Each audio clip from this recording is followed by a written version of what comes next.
Olá, tudo bem? Agora eu já me sinto mais à vontade com vocês. Afinal de contas, ontem nós fizemos amizade. E a amizade cresceu e já nos conhecemos bem melhor. Inclusive, eu quero agradecer o carinho de algumas pessoas que, gentilmente, se aproximaram de mim e disseram: olá, meu nome... se apresentaram, pudemos conversar um pouquinho. Eu já disse para vocês, eu sou apaixonado por ser humano. Gosto de gente, mas gosto mesmo. Gosto de ouvir e ouço muito, mas gosto de falar também. Então, eu vejo a atuação linda do Espírito Santo na vida das pessoas, agindo, socorrendo de diversas formas. Isso me encanta, isso me impressiona, isso fortalece a minha fé. E a minha esposa e eu estamos aqui para viver com vocês uma experiência linda, maravilhosa essa semana. O Espírito Santo está gritando no meu coração e eu tenho certeza que Ele está mandando um recado forte para você, de que essa semana vai mudar a história da sua vida com Deus. Você acredita nisso? Eu acredito, firmemente, acredito.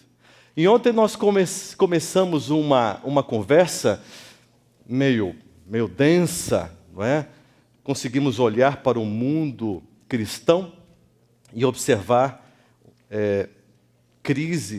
três crises que nós analisamos ontem, muito pontuais, crises muito desafiadoras, e essas crises também ameaçam a nossa vida.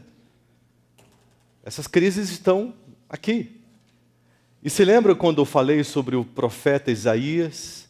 Ele desistiu do seu chamado, ele ficou desesperado, se sentindo incompetente, e a experiência linda de graça que ele viveu, e foi rechamado, não existe essa palavra, mas foi chamado novamente, e depois que o Espírito Santo contou para ele: olha, há um desafio tremendo nessa igreja, há um desafio. Tem gente que não quer ouvir, enxergar e sentir aquilo que eu tenho para oferecer. Mas tem gente que está disposta. Diante deste quadro, Isaías perguntou, Isaías 6, verso 11, ele perguntou: até quando, Senhor? Até quando? E eu disse: vamos deixar essa pergunta no ar? Ok, vamos para a resposta agora. O Senhor Deus deu a resposta para Isaías. Isaías 32, verso 15. Isaías 32, verso 15. A pergunta foi: até quando, Senhor, que esse quadro estará tão rígido? As pessoas se encontrarão tão resistentes, amarradas com as preferências pessoais, as opiniões, os gostos, um estilo de vida completamente elaborado para agradar a carne e o coração. Até quando, Senhor? E a resposta está aqui, Isaías 32, verso 15. Até que se derrame o quê? Ou quem? Sobre nós o Espírito Santo. E o que vai acontecer quando o Espírito Santo for derramado sobre essa igreja? O que vai acontecer com o deserto deste coração árido, que não sente mais a beleza e a graça da intimidade com Deus? Será transformado em bosque. No bosque alguém passa fome? Ninguém. No bosque é um lugar que você está nutrido, as frutas estão ali e tudo está diante de você. Que experiência maravilhosa! Quantas pessoas morrendo de fome espiritual, de desnutrição espiritual. No bosque ninguém fica desnutrido. E o bosque será tido por lugar de paz, um lugar tranquilo, né? O pomar será tido por bosque, um lugar gostoso, aprazível, aonde as suas energias espirituais serão revitalizadas, renovadas. Isso é maravilhoso demais. Louvado seja o nome do Senhor Deus. Amanhã, só para você se lembrar, porque amanhã é um dia que não vai dar para você faltar. Olha só aqui, ó. Amanhã nós vamos falar sobre libertação espiritual. É um tema que você precisa entender a fundo alguns detalhes. Eu vou trazer aqui uma apresentação, gráficos, vou te mostrar tudo de maneira bem didática. A partir de amanhã a gente vai trabalhar de forma muito didática. Eu vou mostrar o como, a razão, os porquês, de maneira bem lógica, para você entender tudo, todos os processos da intimidade com Deus e todo o desafio do mundo espiritual. Mas libertação espiritual é um tema muito delicado, muito sensível, que requer muita atenção. Sabe por quê? Porque você pode estar vivendo um desafio espiritual delicadíssimo e tem sensações e sentimentos e atitudes que você não consegue explicar. Você dentro da sua casa, ao olhar para o seu marido, ao olhar para a sua esposa, ao olhar para os seus filhos, de vez em quando você estranha, mas com quem que eu estou falando? É com o meu filho mesmo? É com a minha esposa mesmo? É com o meu marido mesmo? Mas que semblante, que ódio no olhar, que atitude é essa? E você vê na vida dos filhos, eles correndo para algumas opções, algumas coisas acontecendo. Libertação espiritual. Irmãos, Jesus está voltando, e eu descobri quando que ele vai voltar. Querem saber? Jesus vai voltar daqui a alguns meses. Quantos meses? Eu não sei. Não sei. Mas ele está voltando daqui a alguns meses. Quando nós olhamos para os sinais, nós percebemos claramente o que está acontecendo. Irmãos, ninguém tem condições mentais de aguentar a pancada desse mundo. O tensionamento desta guerra espiritual, dessa batalha, está chegando a limites tão difíceis, tão complicados. E, ao mesmo tempo, o estilo de vida imposto por Satanás está arrasando com o espaço que o Espírito Santo teria que ter na mente para gerar o crescimento espiritual. O diabo elaborou um esquema muito pesado e você pode estar sendo vítima sem saber. Libertação espiritual. Irmãos, não existe espaço mais para gente ingênua.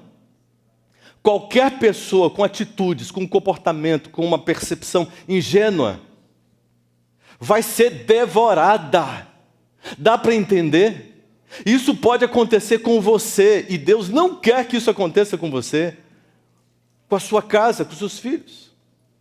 Então nós temos que abrir temas que geram maturidade espiritual, discernimento espiritual. Há uma guerra.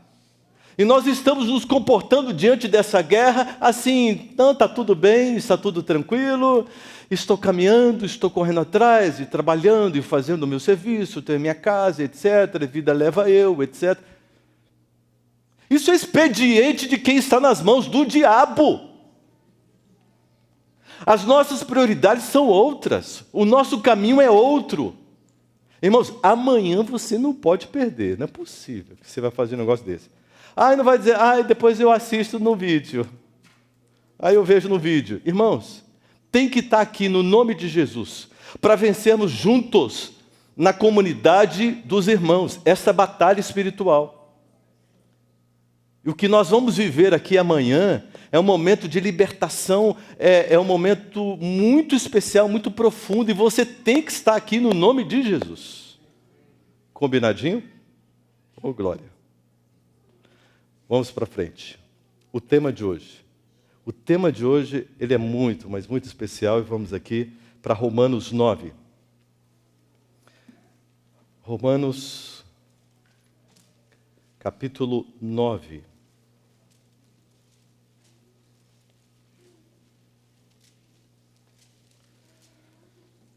Romanos 9 verso 27. Mas vamos fazer mais uma oração. Estou sentindo necessidade de orar um pouco mais. Vamos orar. Senhor Deus, o Senhor está trazendo aqui um tema, uma verdade tão urgente, tão necessária.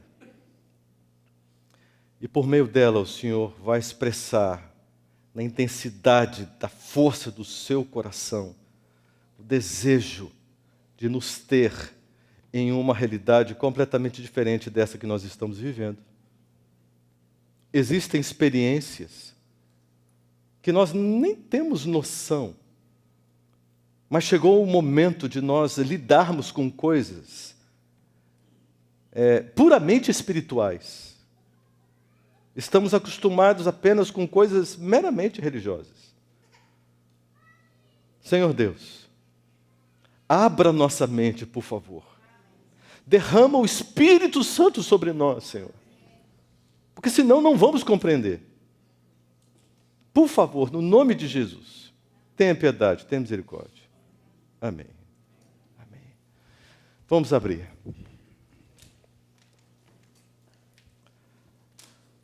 Verso 27. Romanos 9, verso 27. Paulo, ele está apresentando aqui um tema. E quando ele chega nessa altura, ele puxa aqui um texto de Isaías para reforçar aqui o seu argumento. Inspirado. Inspiração e mais inspiração, trazendo essa verdade tão linda. Observe. Já na segunda parte aqui. Ainda que o número dos filhos de Israel seja como o quê? Como a areia do mar. Vamos adequar aqui para a nossa realidade. Ainda que o número de cristãos seja como a areia do mar. Vamos melhorar mais um pouquinho. Vamos chegar mais perto.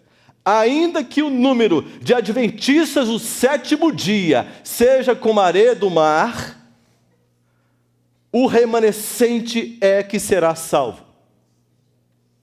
Sentiu no seu coração, não? O remanescente é que será salvo. Existe um remanescente que vai sobrar. Não é a multidão, é um remanescente. Então, espere um pouco. Bom, eu sempre aprendi que existem dois caminhos, o estreito e o largo. O estreito é esse nosso da igreja. E o largo é do mundo, é esse que está aí fora. Isso quer dizer que se eu estou na igreja, eu estou garantido. Se eu estou na igreja, eu estou bem. Eu estou no caminho estreito. Querem mais o que de mim? Estou bem. Estou na igreja, estou garantido. Que tal? Eu não estou no caminho largo, como os lá de fora. Não. Eu estou aqui, graças a Deus, que eu estou no caminho estreito. Eu sou membro da Igreja Adventista Sétimo Dia. Estou bem. Estou garantido, está tudo certo. Eu tenho escutado algumas mães dizendo assim: graças a Deus que os meus filhos estão na igreja. E tenho escutado outras mães chorando, dizendo assim: Senhor, tem piedade de mim, porque os meus filhos não estão na igreja. Essas que têm os filhos fora da igreja, oram por eles, intercede por eles, com o coração, com a alma, com gemidos, com súplicas, com clamores, com lágrimas, e choram em cima, e clamam e suplicam. Aquelas que têm os filhos na igreja, os meus filhos estão na igreja, oh, que maravilha, está tudo bem, está tudo certo, meu filho participa ali de um departamento, e a outra filha está ali também, participando, está tudo garantido, está tudo tranquilo, está tudo morninho, está tudo equilibradinho, está tudo perdido.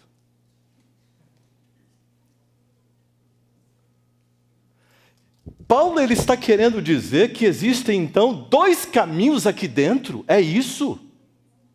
É isso. Então existe o caminho largo e o caminho estreito aqui dentro da nossa igreja. Meu Deus, agora me confundiu. É isso mesmo, irmãos. Paulo está dizendo aqui, olha, ainda que o número de adventistas do sétimo dia, acréscimo nosso, aplicação nossa, não é? Seja como a areia do mar, o remanescente é que será salvo. Existe um remanescente que será salvo.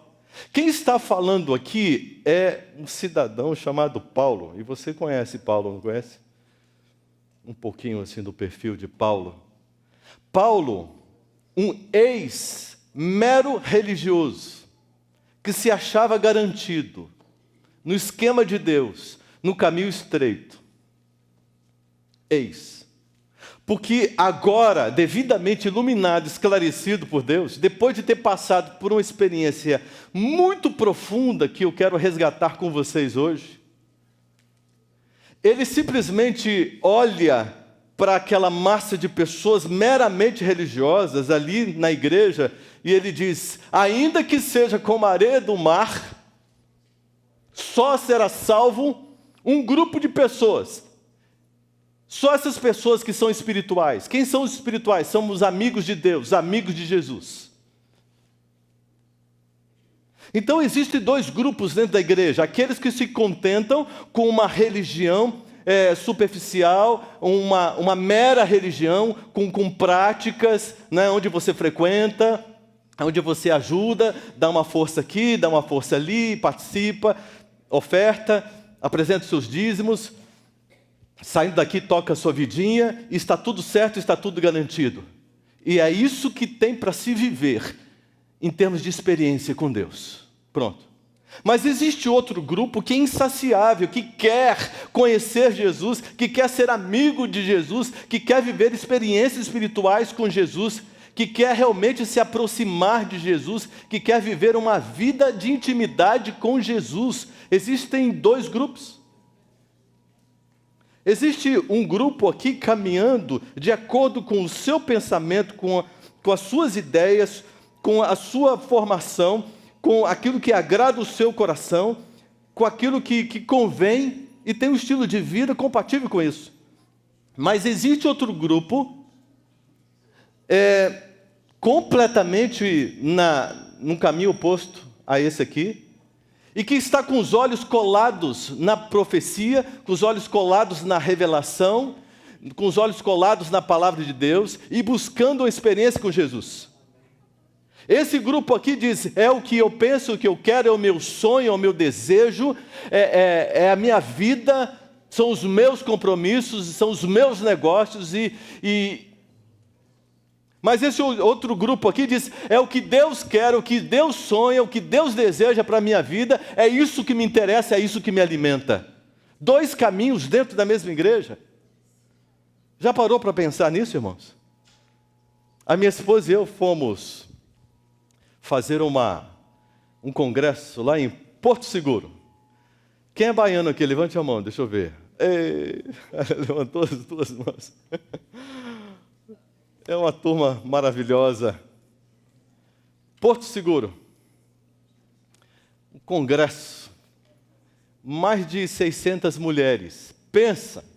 Mais de 600 baianas. Que povo animado aquele. Povo animado. Nós pregamos sexta-feira, minha esposa e eu. No sábado de manhã, o sábado inteiro, à tarde, a tarde toda. No domingo também. Olha, nós falamos muito. E apresentamos coisas tão lindas sobre intimidade com Deus. Ok, pode falar. Nós estamos com o torneiro Warning agora e está pedindo a sirene está tocando lá fora. Está todo mundo no banheiro. Me explique o que é isso, porque eu não tenho noção.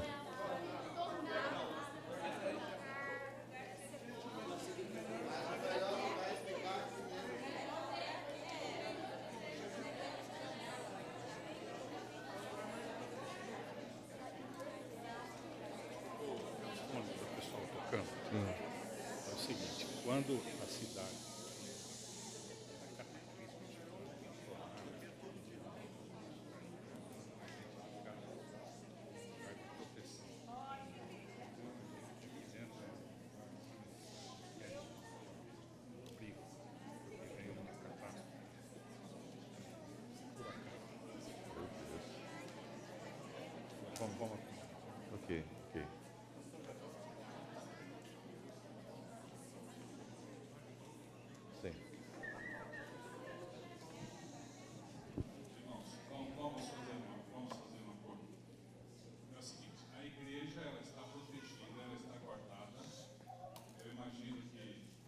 pode acontecer, aqui nós estamos bem. Vamos deixar o pastor pregar. Não há necessidade da gente se desesperar. As estruturas da igreja são fortes. E se o telhado começar a cair, é debaixo dos bancos. É o lugar mais seguro, né? Então, vamos ficar em calma. Afinal de contas, estamos ouvindo de que o Espírito de Deus está aqui dentro. Você está bem, pastor? Tranquilo. O pastor ficou um pouco assustado, irmãos.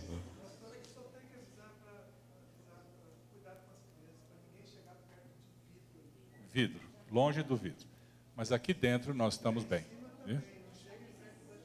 Exato. Vamos ficar em calma, vamos manter a calma. Desliguem o celular, por favor, para não criar mais clima de insensatez, né? Muito obrigado. Pastor, pode retomar, viu? Ok. Obrigado. Vamos orar então. Vamos nos ajoelhar?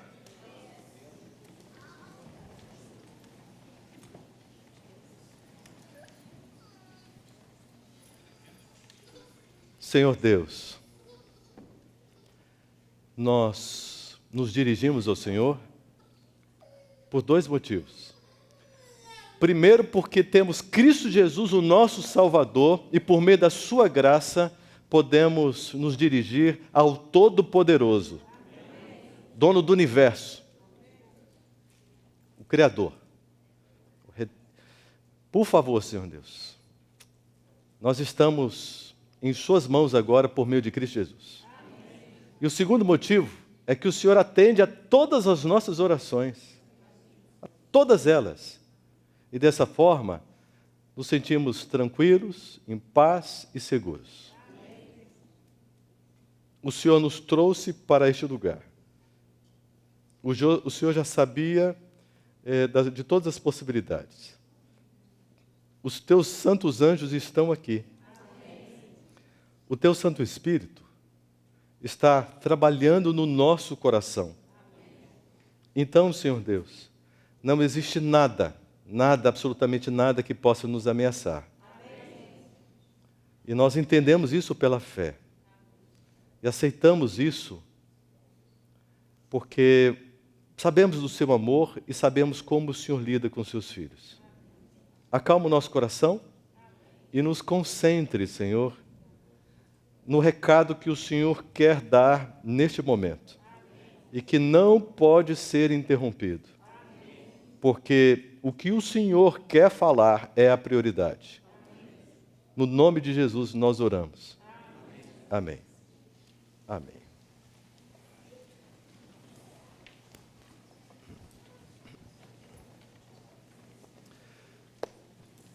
Irmãos, então, vamos voltar para a Bahia? Porto Seguro?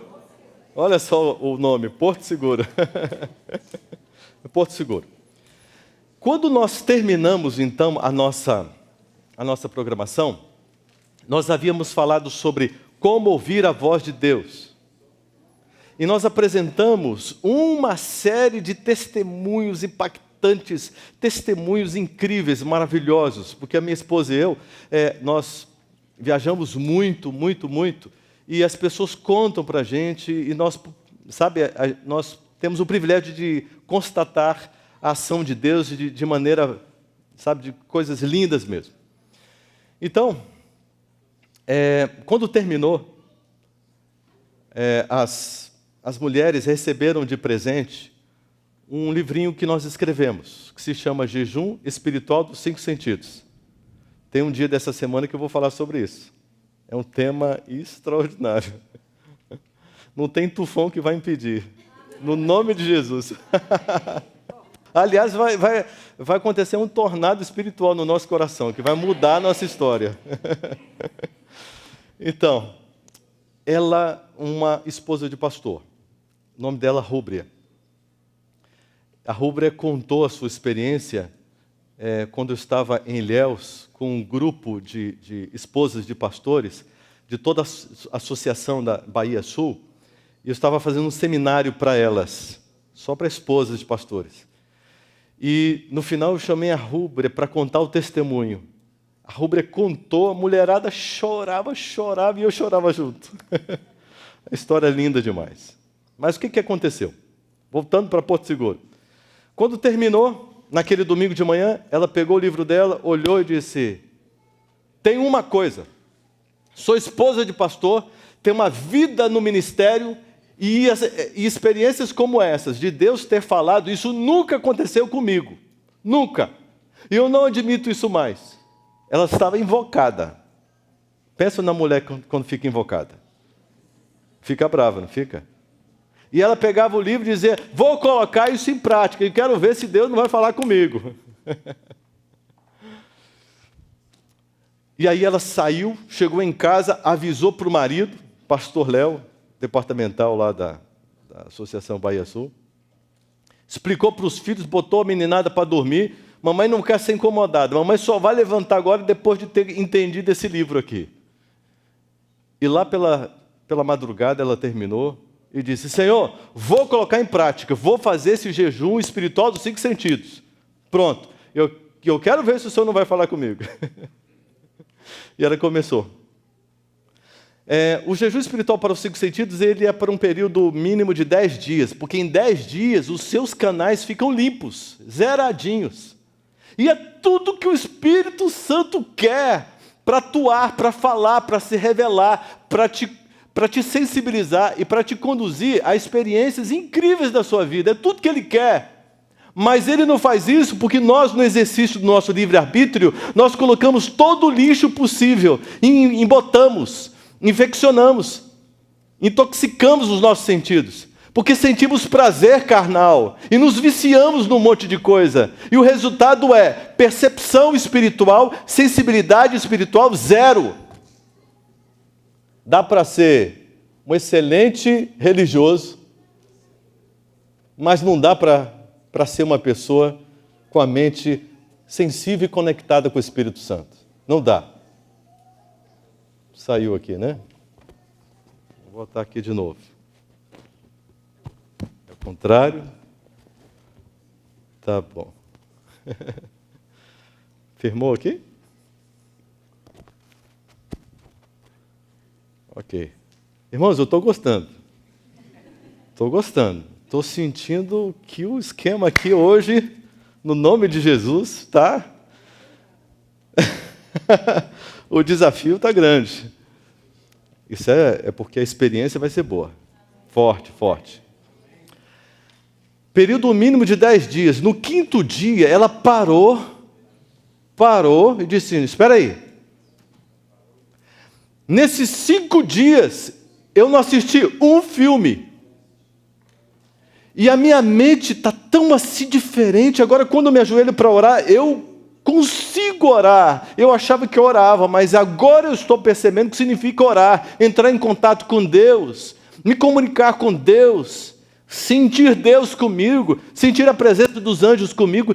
Mas como isso é diferente! Ela está encantada, estava impressionada. Ela disse: quer saber de uma coisa? Vou pegar os meus filmezinhos e nunca mais eu vou assistir, porque se isso foi o motivo de eu não ter escutado a voz de Deus até hoje, então não vai ser mais. Pegou as mídias, todos os DVDs, mais de 400 DVDs. Tirou da casa dela, quebrou tudo, jogou fora, disse: isso não me pertence mais, quero ter a minha mente limpa, não quero que a minha mente seja concorrida com esses falsos profetas, manipuladas, né? Não quero que a minha mente passe pela secularização, pela distorção dos meus valores e roubando essa percepção espiritual que eu quero ter. Então, negativo, isso não me pertence mais, jogou fora. E o jejum espiritual, ele é incrível, porque ele vai chegando num ponto que a pessoa vai, sabe, a mente começa a ficar clara. É uma experiência que ou você experimenta e entende o que é, ou você não experimenta e diz: eu não entendo. Não sei como é que é isso. E não acredito nisso. Uma coisa ou outra, não tem meio termo. No 10º dia, aonde a mente dela já estava assim, sabe, a experiência dela espiritual, a busca dela, a comunhão dela, ela estava aprendendo a estudar a Bíblia, irmãos. Isso é uma coisa incrível. Aprendendo a estudar a Bíblia, sentindo gosto ao abrir a palavra de Deus, entendendo o que está escrito e recebendo a mensagem do Espírito Santo ao coração dela cada dia, sendo nutrida verdadeiramente. É uma experiência maravilhosa, extraordinária, irmãos. E ela estava vivendo isso, estava alegre, contente, feliz. Deitou-se para dormir com o maridinho, lá pelas tantas da noite, da madrugada, ela teve um sonho. Preste atenção no sonho que ela teve. Ela entrou no carro, juntamente com seu esposo e seus 2 filhos pequenininhos nas cadeirinhas, aqui atrás.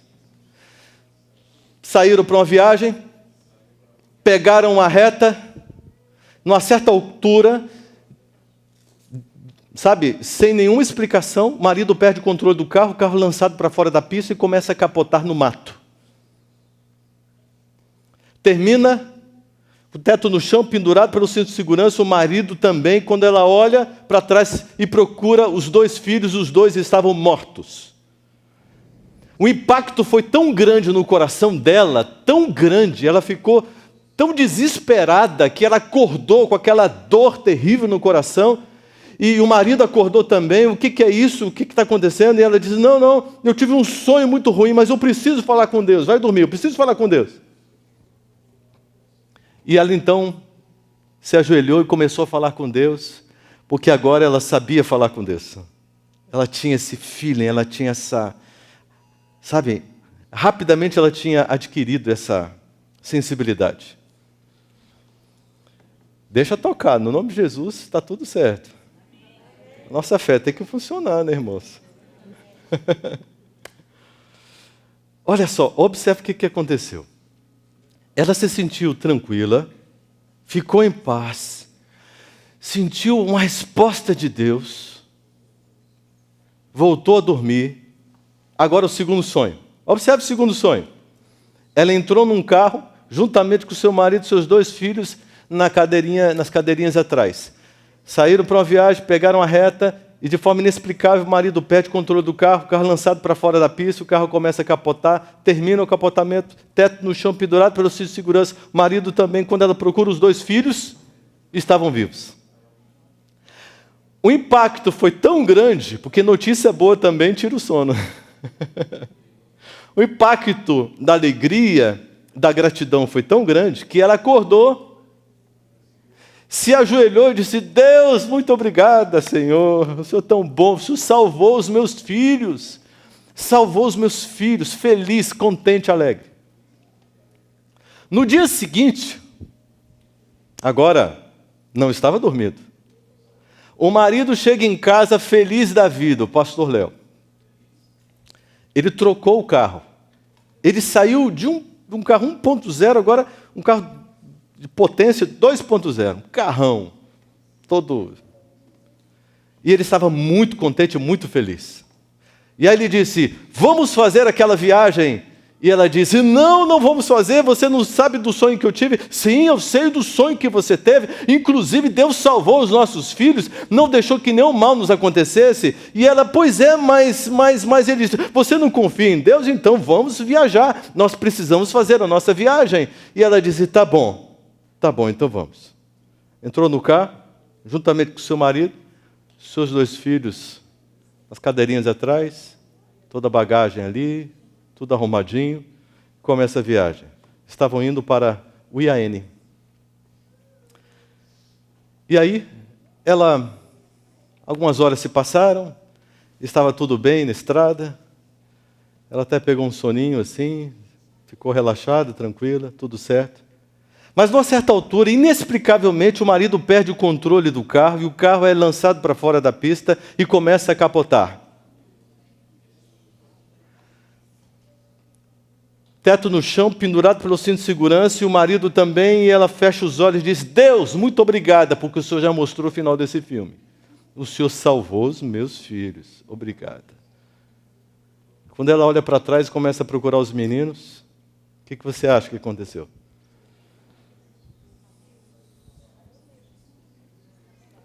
Estavam vivos. Claro. Vivinhos da Silva. Conhece essa expressão? Vivinhos. 2 horas depois, na Polícia Rodoviária Federal, o responsável por aquela rodovia, um policial ali, chega e faz uma pergunta para eles. Vocês acreditam em milagres? E eles disseram, claro, acabamos de ver um milagre. Um milagre! Vocês não têm ideia do que aconteceu. O policial estava, no bom sentido, surtado. Um indivíduo que sai para fazer uma verificação técnica de tudo que aconteceu. Tem que ter explicações razoáveis, plausíveis ali, técnicas. Tem que ter uma justificativa ali, que satisfaça a razão. Mas ele não encontrava. E ele chegou e disse, vou contar para vocês a quantidade de milagres que vocês viveram, porque a única palavra que estava na cabeça dele para justificar o que tinha acontecido era essa palavra, milagre. Aí ele disse, eu conversei com o motorista do ônibus. A colisão ia ser uma coisa, ia bater de frente com o ônibus. Ia ser uma coisa terrível. O motorista não teve tempo de fazer nada. Ele só fechou o olho assim, naquele desespero. Fechou os olhos e aí viu que não aconteceu nada. E abriu de novo assim. Cadê o carro? Sumiu da frente. Olhou para o lado e viu que ele estava capotando no mato assim. E por causa desse ônibus, o atendimento, o socorro foi imediato. Segundo milagre, o local era cheio de água, todo alagado. O único espaço seco foi justamente onde o carro parou. Outro milagre, o local cheio de árvores. O carro escapou das árvores todas e terminou encostando-se num pé de banana, numa bananeira, macia, confortável. Irmãos, que experiência maravilhosa. O que será que pode acontecer quando uma pessoa decide abandonar uma experiência meramente religiosa e começa a experimentar realmente o que está aqui na palavra de Deus, começa a experimentar uma vida de atos, aqui, que está disponível? Paulo, que viveu uma experiência incrível no caminho de Damasco, né? Ainda como Saulo, e recebeu este novo nome, Paulo. Ali foi o momento da conversão de Paulo, sim ou não? Foi mesmo? Tem certeza? Posso contar uma história para vocês? Talvez alguém aqui não conheça. Há uma história incrível, fantástica, onde a conversão de Paulo foi elaborada, foi construída, foi forjada pelas mãos do Espírito Santo e pelo próprio Cristo Jesus em pessoa. Estão preparados para ouvir essa história? Gálatas, capítulo 1. Gálatas, capítulo 1. Paulo tinha vivido uma experiência tão profunda com Deus, agora ele conhecia a diferença. Irmãos, eu vou ler um texto para vocês aqui do comentário bíblico adventista, que diz o seguinte, falando sobre Paulo. Ele não se sentia satisfeito em perturbar a igreja cristã. Estava decidido a destruí-la completamente. Entende o que significa isso? Este era o ímpeto de Saulo.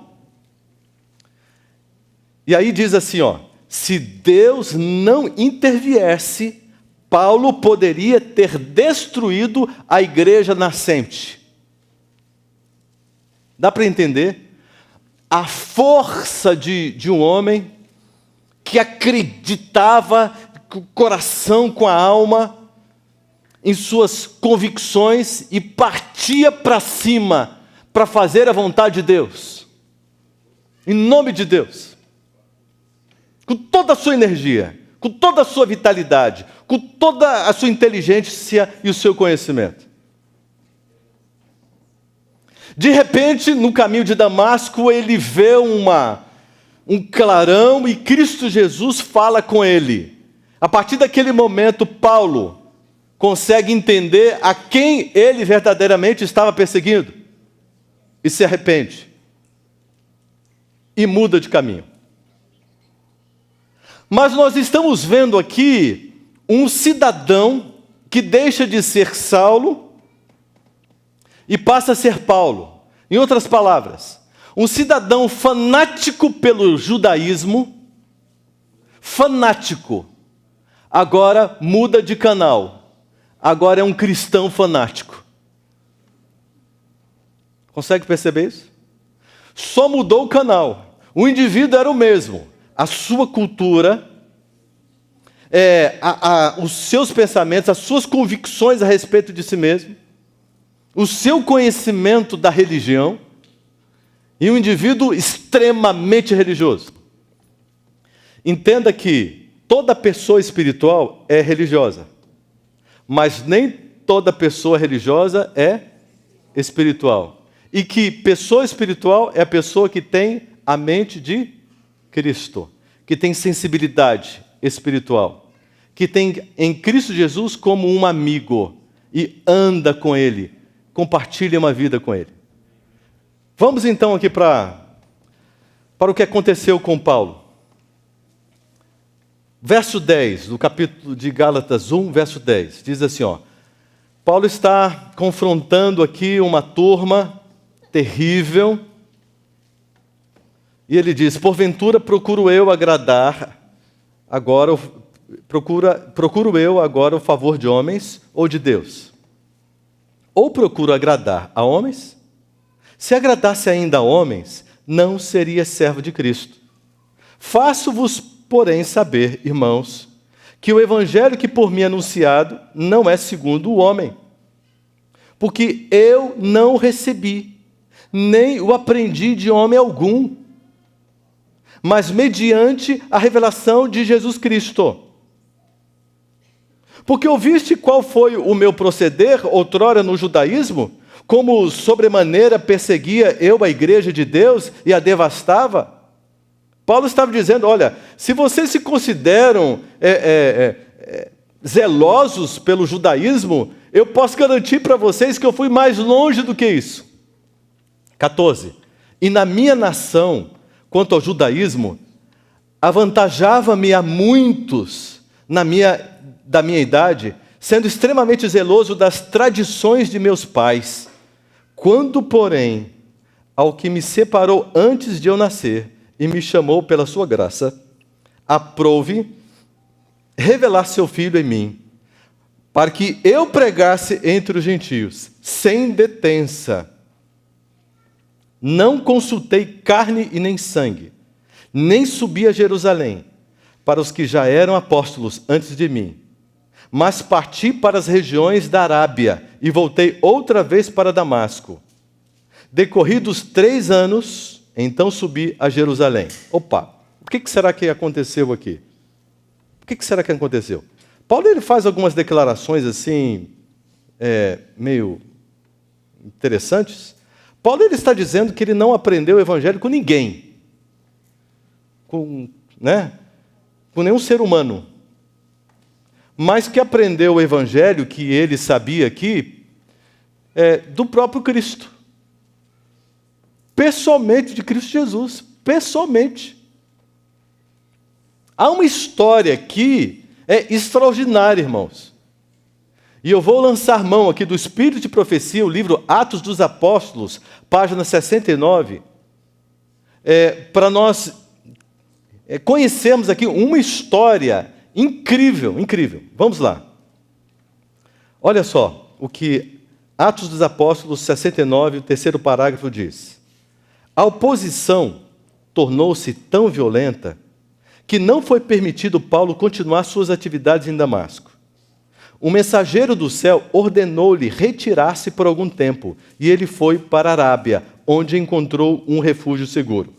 Observe, Paulo se converteu, né? Foi acolhido por Ananias, viveu um milagre, né? Teve a sua visão restabelecida, e ele possivelmente ouviu algumas instruções ali de Ananias, e agora, o que Paulo tinha que fazer? Partir para o mundo para pregar o evangelho, para arrastar todo mundo no braço e converter todo mundo e jogar todo mundo no cristianismo. No que Paulo fazia lá no judaísmo, com toda a intensidade, toda a força, com toda a sua competência, agora ele queria fazer pelo cristianismo. E quando Paulo começa ali em Damasco, com toda a sua força, com todo o seu argumento, com toda a sua inteligência, com toda a sua energia, logo acontece algo. Ele sente pela primeira vez uma oposição tão acirrada que a sua vida é ameaçada. E Paulo, então, é como se ele estivesse dando de cara no muro. Pá! Naquele momento ali em Damasco, o ministério de Paulo já estava no fim. Mal ele deu uma arrancada e já estava no fim. Inviabilizado. Impossível de dar um passo sequer. Não tinha condições mais. Um ser espiritual apareceu para Paulo e mandou Paulo para onde? O que tem na Arábia? O que tem lá no deserto da Arábia? Um lugar para Paulo viver uma experiência. Um lugar para Paulo se converter.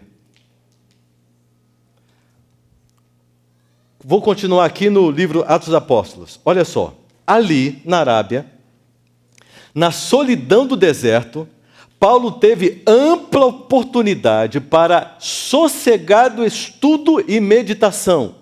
Observe. Observe. O processo da conversão e da transformação de um indivíduo que era puramente, 100% religioso. E mais religioso que qualquer um. Religioso convicto. Mas ainda não tinha nada de espiritual. Achava que já conhecia Jesus. Porque, afinal de contas, ele teve um encontro pessoal com Cristo. E foi chamado por Cristo. Mas continuava sendo o mesmo, precisando de conversão. Olha o que aconteceu na Arábia. Ali, na Arábia, ele recapitulou calmamente sua experiência passada, possuindo-se de genuíno arrependimento. Buscou a Deus de todo o coração, não descansando até que tivesse a certeza de que seu arrependimento for aceito e seus pecados perdoados. Anelava a certeza de que Jesus estaria com ele em seu ministério futuro. Esvaziou a mente dos preconceitos e tradições que lhe haviam, até então, modelado a vida e recebeu instruções da fonte da verdade. E Jesus comungou pessoalmente com ele e confirmou na fé, conferindo-lhe uma rica medida de sabedoria e graça. Vamos recapitular. Olha só o que aconteceu. Paulo, ele foi retirado para o deserto. O deserto é um lugar de oportunidade. Para alguém ser quebrantado, para alguém ser assim como um vaso quebrado em milhares de pedaços, para ser refeito, ser remodelado. No deserto. E ali no deserto, ele teve a oportunidade para experimentar uma experiência em que os seus sentidos estariam tranquilos, desimpedidos, desintoxicados, e finalmente estariam aguçados apenas para aquilo que seria espiritual, e não mais meramente religioso, porque não tinha nada de religioso ali. estava dependendo exclusivamente do contato com Deus, da ação do Espírito Santo. Na sequência, o estudo e a meditação na palavra de Deus, uma experiência profunda. Paulo agora, ele aprende a estudar a Bíblia. O doutor Paulo, que dominava a letra, aprende a entrar em contato com o Espírito da palavra. Um fanático, um convencido, um religioso, convicto, praticante da letra, agora estava se deparando com o espírito da letra. Estudo e meditação. E na sequência, a sua mente vai se ampliando e se abrindo, porque quando nós entramos em contato com o Espírito, e o Espírito vai revelando a palavra, é coisa sobrenatural, que isso não está ao alcance e na capacidade de um ser humano, tem que ser uma ação do Espírito Santo, e ele vai trazendo à memória todo um contexto de vida, e vai colocando, e vai convencendo do pecado, da justiça e do juízo, e o arrependimento genuíno, verdadeiro, pendente, que necessitava acontecer, que ainda não havia acontecido, porque não havia tido um contato com o Espírito, e agora ele vai passando por um processo de genuíno arrependimento. Olha, observe esta incrível experiência de transformação. A sua mente começa a ser renovada, a ser restaurada. Toda a sua cultura religiosa, todo o seu cabedal, toda a sua capacidade, tudo aquilo que ele dominava, tudo aquilo que ele conhecia, tudo isso foi para o lixo. Ali no deserto, ele teve a oportunidade de conhecer a cultura de Deus, de conhecer a manifestação de Deus, o evangelho puro de Cristo Jesus, e entender o que significa, o que fazia sentido realmente. Vocês se lembram de que Deus escolheu um homem para anunciar a vinda e preparar o caminho para o Rei da Graça? Deus teve que impedir que este homem chamado João Batista não recebesse toda essa carga e influência dessa cultura que modela a mente e a vida de um homem e o deixa quadrado, e o conduziu para o deserto, para que no deserto ele pudesse sofrer unicamente a influência do Espírito Santo, tendo assim o seu caráter formado e preparado para enxergar as coisas espirituais. Porque as coisas religiosas estavam colocadas muito acima do próprio Deus e da revelação. Os homens viviam na letra e praticavam a letra, mas não tinham o Espírito na vida.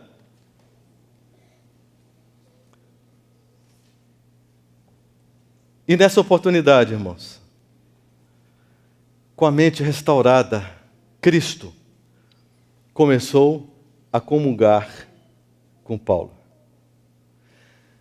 Cristo começou a se aproximar para um relacionamento que estava iniciando ali, que não deveria acabar mais em sua vida. E finalmente, Paulo foi restaurado 3 anos no deserto. 3 anos para viver esta experiência de ressurreição espiritual, de renascimento, de transformação. Olha só esse texto incrível do Espírito de Profecia. Para finalizar, olha só. Quando a mente de um homem, esse texto está na sequência, aqui no Atos dos Apóstolos, na mesma página, 69. Quando a mente do homem é posta em comunhão com a mente de Deus, o finito com o infinito, o efeito sobre o corpo, a mente e o espírito vai além do admissível. Irmãos, o que significa isso? Que coisa extraordinária, irmãos. Estão conseguindo perceber? E continua dizendo: em comunhão tal é encontrada a mais alta educação. É o método de desenvolvimento usado por Deus. Reconcilia-te com Ele. É a mensagem do Senhor à humanidade. Irmãos, existem dois caminhos dentro da nossa igreja. Existe o caminho apertado e o caminho largo, aqui dentro da igreja. Existe então este caminho de uma experiência meramente religiosa. Acho que agora dá para a gente entender um pouquinho melhor o que significa essa expressão que eu tenho usado. E existe um outro caminho, que é um caminho de gente que não se conforma com o mundo, que não se conforma com as coisas que estão postas aí, mas que buscam com toda a força, com discernimento, um deserto com Deus, diário, pelas madrugadas, no início de cada dia, uma imersão na amizade, no contato, no companheirismo, para receber a mais alta educação ministrada pelo Espírito Santo, que aponta o tempo inteiro para Cristo Jesus, o Salvador. E na pessoa de Cristo, do Espírito Santo, Cristo Jesus vem para comungar, vem para ficar junto. A pergunta é: de que lado você está? O que você tem experimentado? O que você deseja realmente viver? Qual o caminho que você está optando? Eu estava conversando com uma pessoa que se converteu, mas ele me disse que foi escolhido por Lúcifer. E a vida dele foi uma vida de completa dedicação ao satanismo. Desde que ele se lembra de gente, como gente, ele tomava todos os dias um suco com sangue humano, colhido em sacrifício. Isso lá na África. Uma experiência terrível, complicada. E esse cidadão me falou uma coisa incrível. Ele disse que conhecia a igreja Adventista do Sétimo Dia porque os demônios que ministraram o estudo para ele, porque ele foi criado no deserto, lá no mato. Estou usando a expressão deserto para você entender, fazendo uma analogia. Lá no mato, longe da civilização, foi preparado no campo, pelos anjos. E os anjos lhe disseram o seguinte: você ainda vai ouvir falar e vai enxergar uma igreja adventista do sétimo dia. Essa é a igreja do nosso arqui-inimigo. Não chegue perto. Agora tem um detalhe.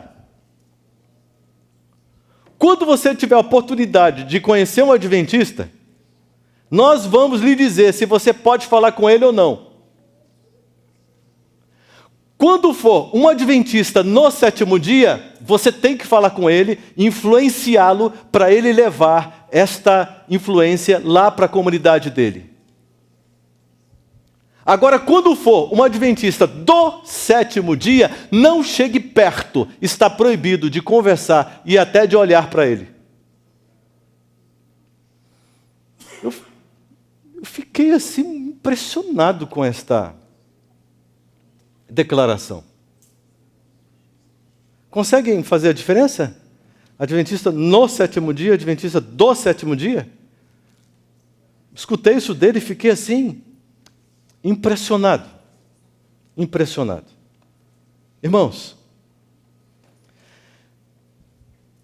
os demônios, eles se aproximam, eles fazem a cabeça, eles cuidam do coração daqueles que não querem viver na intimidade com Deus. Eu tenho certeza absoluta, no nome de Jesus, que se você veio essa noite é porque você quer experimentar algo diferente na sua vida. Mas esse diferente não é nada além, estritamente daquilo que Cristo está propondo por meio da palavra. Lá em Tito 2, verso 14, diz: Deus está preparando um povo para ser exclusivamente dele. Sabe o que significa isso? Exclusivamente dele. Nós temos uma semana pela frente. Irmãos, nós vamos entrar em temas, e nós vamos trabalhar algumas coisas muito profundas, irmãos. Nós estamos aqui para viver com vocês uma experiência linda com Deus. O nosso compromisso, ao vivermos essa experiência com vocês, é de termos a nossa vida completamente transformada. A experiência de Paulo é a experiência que nós queremos viver aqui. Mas não vai ser fácil. Não vai ser fácil. Então, por gentileza, nesta madrugada, acorde a sua esposa para orar com ela. Se ela te acordar primeiro, não tem problema. Ora, clame pelo que vai acontecer, pelo que está acontecendo e o que vai acontecer nessa igreja, o que vai acontecer na sua casa, o que vai acontecer na sua família. Irmãos, os demônios estão desesperados e você vai perceber isso e já deve estar percebendo. Mas Cristo Jesus é o vencedor. Esse rapaz convertido, que foi satanista, ele me disse que uma das coisas que chamava demais a atenção dele é que ele o tempo todo enxergava os seus anjos, né? E ele estava a serviço de Satanás. Mas quando chegava alguém, um missionário, alguém que era adventista do sétimo dia, chegava com um anjo acompanhando ele, todos os anjos dele saíam correndo. Ninguém ficava. Ninguém. E isso chamava muita atenção dele. Ele dizia: olha, apenas um anjo de Deus, tranquilamente, só a presença dele, já afugenta 20, 30 demônios. Deus é poderoso. Agora, quando nós abrimos as portas da nossa casa, quando nós deixamos que a abominação entre na nossa casa, no nosso coração, na nossa mente, quando nós adotamos o estilo de vida de Babilônia, aí nós abrimos as portas espirituais para que Satanás então tome posse. E aí vai dar a impressão que ele é poderoso, que ele é forte, irresistível, etc. Não, isso é ilusão. Clame ao Senhor Deus, e Ele se apresentará. E Ele se apresentará. Só para terminar, porque eu vou entrar quente amanhã com esse tema. Só para finalizar. Vocês acompanharam o que aconteceu com o jogador de futebol Casagrande, lá no Brasil? Quantos aqui acompanharam? Olha, quantas pessoas. O que vocês acharam do testemunho? Para quem não acompanhou, Casagrande afirma que estava na casa dele, à noite, madrugada, sei lá, e aí ele começou a enxergar os demônios vindo na direção dele para matá-lo, para destruí-lo. E eles estavam lentamente seguindo, né, com esse objetivo, se aproximando dele com esse objetivo. E aí ele olhou para o lado e viu Lúcifer. E ele disse para Lúcifer, declaração de Casagrande.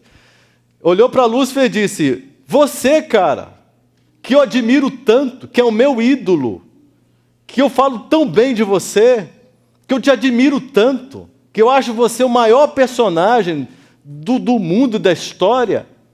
Você não vai me ajudar? E ele ficou quieto. Quieto.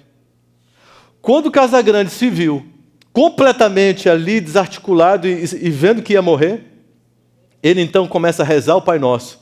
E aí Lúcifer se manifesta, segundo ele, dizendo: você não acredita nisso? Você está fazendo isso por quê? Não adianta. E aí ele parou, porque viu que não resolveu nada. Quando aqueles demônios estavam mais próximos dele, e ele viu que seria o fim, ele sabia, ele tinha certeza que ele morreria ali. Ele então decide lançar mão de um nome, que até então ele acreditava ser um homem muito bacana, muito legal, mas foi um homem, nada de filho de Deus, chamado Jesus Cristo. Nada de filho de Deus, nada a ver. Foi só um homem da história, também que não chama muita atenção. Porque o maior de todos os personagens, Lúcifer, isso aí é incrível, ele falava. Mas naquele momento, ele decide lançar mão, no desespero, lançar mão de Jesus. E apresenta e pede socorro para Jesus, e o reconhece ali, o declara como filho de Deus, e pede pela sua ajuda. E aí sim, se dissipa. Todo mundo sai, Lúcifer sai, aqueles anjos saem, sai tudo aquilo, e ele se vê salvo. E sendo entrevistado na Globo, em vários canais de TV, mas o vídeo que eu vi, quando ele foi entrevistado na Globo, quando ele disse que o maior personagem da história era Lúcifer, o pessoal ali da plateia bateu palma. Ele até disse: para mim sempre o mais interessante, o herói, foi o vilão. E aí todo mundo batia palma. Entre os satanistas ali da Globo, ele dando um testemunho, ele dizendo: cara, isso aconteceu comigo. E o que eu fico impressionado, dizia ele, é que eu disse para Cristo: eu não faço parte do seu time, eu não jogo na sua turma, no seu time, eu não tenho nada a ver. Eu sou do time de Lúcifer, só que Lúcifer não me socorreu, mas você, que eu não faço parte do seu time, me socorreu. Então você salvou minha vida, eu passo a admirar você. Eu quero te conhecer mais. Irmãos, vocês já perceberam que o mundo espiritual está assim, cada vez mais latente, as coisas estão assim, sabe, na cara, não tem mais aquela coisa de mensagem subliminar, aquela coisa escondida, vamos pegar um disco e jogar ele para trás, e não sei o quê, mostrar umas imagens, está vendo aqui e tal, se inverter essa imagem, acontece isso, aparece um monstro aqui, não sei o quê. Não! Agora a coisa está escancarada, irmãos. Mas é justamente nesse momento que a igreja de Deus está vivendo uma situação, um desafio tão grande. Mas Deus escolheu esta igreja aqui de um modo especial para ser luz e para viver uma experiência genuína, autêntica, ministrada pelo Espírito Santo. Se você quiser, se você autorizar, se você pedir, se você clamar, se Cristo Jesus socorreu alguém que admira Lúcifer, Ele não pode socorrer você? Ele não pode me socorrer? É claro que sim. Nesse momento eu quero fazer uma oração para a gente encerrar. Quero orar por você, nesse momento. Por você que está com o coração assim, sabe, agitado. Porque nesse momento chegou definitivamente a conclusão da sua real experiência até aqui. A experiência de um mero religioso, mas que precisa compreender, que precisa aprender o caminho, e precisa experimentar na essência o que significa ser uma pessoa espiritual. Precisa conhecer a proposta genuína, o evangelho genuíno de Cristo Jesus, que propõe intimidade, relacionamento, e que é algo muito diferente do que você percebe estar vivendo. Tem alguém aqui nessa situação e pode vir aqui na frente para nós rogarmos ao Senhor Deus que te receba, que te apoie em sua decisão e que comece um processo de transformação, de recuperação do seu coração, para deixá-lo à altura do sonho dele, um coração sensível, que ama, que deseja relacionamento, que tem vontade por Deus, que prioriza Deus, que quer viver 100% para Deus, que não quer negociar com o mundo, que quer ter um estilo de vida que Deus revela. Tem alguém aí? Se tiver, vem aqui na frente, por gentileza. Graças a Deus. Graças a Deus. O Espírito Santo está despertando a sua igreja. Está despertando o seu povo. Quanto mais eu estudo a palavra, quanto mais eu entro em contato com o Espírito, quanto mais eu converso com Jesus, mais eu chego à seguinte conclusão: que eu não passo de um mero religioso e eu preciso correr atrás do prejuízo, irmãos. Quem está falando para vocês nessa noite não é alguém que atingiu aquele grau fantástico que todo mundo tem que seguir, não. Muito pelo contrário. Que está na luta assim como vocês, chorando, clamando, suplicando, rogando a Deus por misericórdia, porque quer também viver uma experiência profunda com Deus, mas na altura do sonho dele, e não do que eu acho que tem que ser. Como eu tenho clamado a Deus, como eu tenho suplicado a Deus, como o meu coração tem se agitado, irmãos. E eu sempre digo para Deus: Senhor, o Senhor está mandando eu, nessa situação, nessa realidade aqui, para falar sobre isso. Ele disse: é exatamente isso que eu quero que você fale. Porque você vai entender a luta das pessoas que, assim como você, cai, se levanta, cai, se levanta, mas que não pode desistir.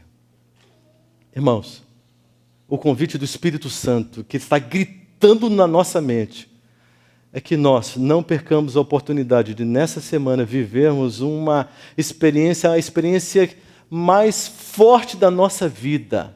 Mas para isso precisamos construir toda uma linha de conhecimento e entrar em contato com toda uma revelação de Deus. É por isso que eu tenho insistido, no nome de Jesus, para que você esteja aqui, neste lugar, que é a prioridade da sua vida. Tem trabalho marcado? Desmarque no nome de Jesus. Você vai morrer de fome por causa disso? Vai ter o prejuízo da sua vida por causa disso? Desmarque no nome de Jesus. E venha. Porque esta é a sua prioridade. É isso aqui que vai te dar futuro, que vai te dar uma história pela eternidade. No nome de Jesus. Ouça esse gemido inexprimível do Espírito Santo ao seu coração lhe convidando. Vamos orar. Querido Deus, olha para a tua igreja. Olha para o teu povo, Senhor. É cada história, Senhor. Cada um aqui tem um drama, tem uma dificuldade, tem desafios tremendos. Precisa entender, precisa aprender. Todos nós necessitamos, Pai. Ao olharmos para a experiência de Paulo, nós compreendemos que precisamos viver essa experiência a cada dia. Ó Senhor Deus, aqui está uma igreja que o Senhor ama, chora por ela, que o Senhor geme com gemidos inexprimíveis por esta igreja. Aqui está uma igreja para ser restaurada, ser transformada, para ser uma luz fortíssima, um exemplo que a América precisa ter, ministrado legitimamente pelo Espírito Santo, e não por ser humano, e muito menos eu, pastor Cláudio, quem quer que seja, mas ministrado diretamente pelo Espírito Santo. Abençoa, Senhor, o teu povo. Dá força espiritual para essas pessoas, porque a batalha vai ser pesada. Porque tensiona o mundo espiritual. Porque uma igreja que o diabo já enxergou várias vezes aqui, muitas vidas já garantidas nas mãos dele, mas no nome de Jesus está repreendido. E somos vidas que estamos nos levantando, nos erguendo para o encontro verdadeiro com Cristo Jesus. Abraça-nos, derrame sobre nós, Espírito Santo, no nome de Jesus Cristo. Amém, Senhor. Olá, queridos amigos e irmãos que nos assistiram pela internet. Estamos muito felizes porque vocês estão nos acompanhando. Torcemos para que as mensagens espirituais apresentadas aqui, os louvores que são feitos, alcancem o coração de cada um de vocês.